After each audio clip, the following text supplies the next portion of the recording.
Joining me now, Illinois Democratic Congressman Krishnamoorthi. He also is on the House Oversight Committee. Congressman, thank you for being with us tonight. There's a lot of questions about a closed-door session.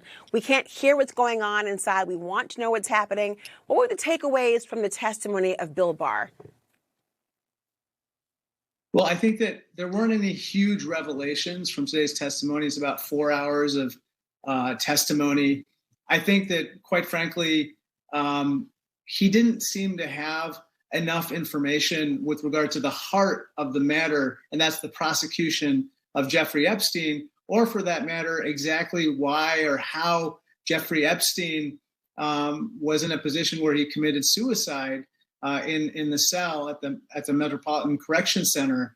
I think that we need to depose other witnesses, people who are closer to the matter, people like Alex Acosta, the former U.S. attorney who negotiated the sweetheart plea agreement with Jeffrey Epstein. And of course, we need the unredacted files. That's extremely important. I think that's what the vast majority of voters, our constituents want, and what we need to see.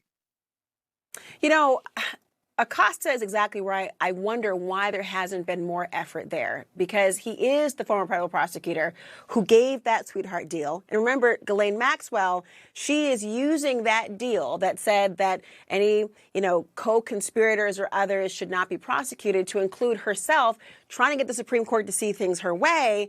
But then there's this idea of why he hasn't been called first, let alone in the long run. Comer had this to say about him. Are you interested in expanding the list of who you're calling? Yeah, we'll bring in everyone that we think can add information to the investigation. This is a serious investigation. This is a sincere investigation. I hope this will be a bipartisan investigation. You see, that doesn't sound like very committal to me, because anyone generally with information is very different from the person who would have probably the most information on that sweetheart deal, Alex Acosta. Why does he seem to be waffling? I don't know.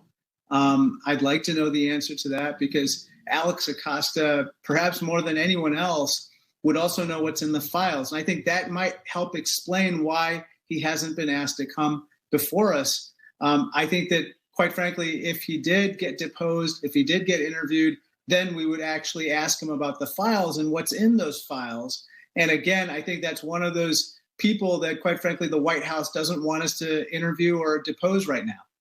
The list of people goes from the Clintons all the way through, other former U.S. attorneys general, including Jeff Sessions, and of course Bill Barr is on that list, Eric Holder, Loretta Lynch. The list goes on and on. James Comey is on that list as well. But the heart of the matter for people, I think, is really focusing on the substance of the prosecution. But then you have Comer, who is saying, and he's claiming that Democrats are only after political dirt on Trump, that they are creating a false narrative around him and Epstein. What is your response to that allegation? No, we just want to see what's in the files. I think that's what Republican voters want to see. I think that's why there was a mutiny in the Republican conference or House conference before we adjourned for August, and which caused Speaker Mike Johnson basically to adjourn to quell the mutiny. Look, I think everybody wants to see what's in those files. There's a very serious case. And I think that it's going to be a question for the White House and Mike Johnson. Are they going to obstruct what their own base wants? Or are they going to allow the disclosure of these files and then allow us to get onto other legislative business, such as funding the government?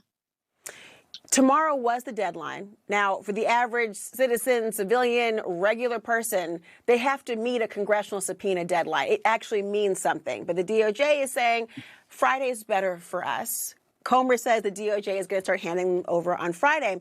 One, do you have any idea as to why they're waiting till then? But more importantly, does the fact that DOJ is committed to doing that, does that suggest to you that your colleagues on the other side of the aisle maybe are going to be less likely to request the actual files now?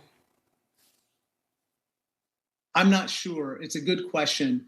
I think what they're trying to do at the White House is delay the production of these documents and basically placate people by delivering some documents, but maybe not all of them. What Mr. Comer said today is that the White House is going to begin producing documents on a rolling basis starting on Friday.